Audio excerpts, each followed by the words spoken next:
Yes, I know, but they're not complete because Nicholas didn't fill out a couple sections on it, and okay.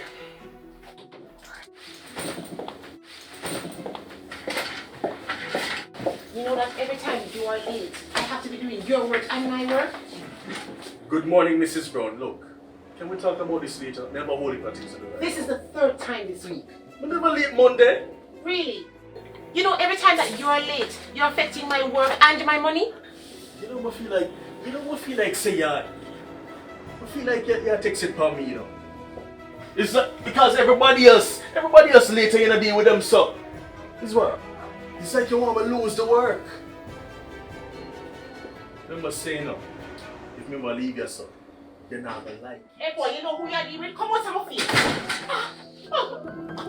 Nicholas, I'm sorry.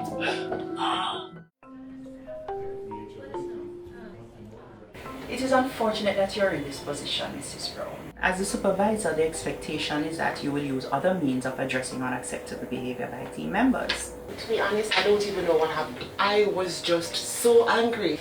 There is still some hostility between you and Nicholas, and a suspension will not help that. I've apologized to the staff and to Nicholas. I don't know what else can be done.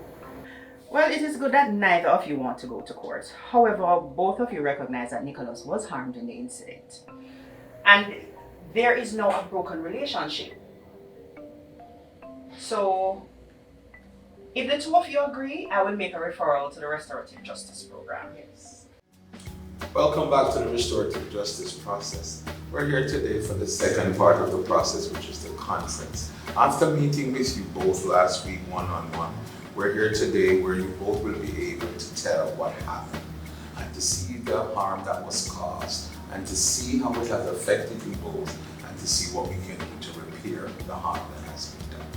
The process will flow today. We'll ask Nicholas a few questions and we'll ask Ms. Brown a few questions, and from there we will try to collate an agreement if one can be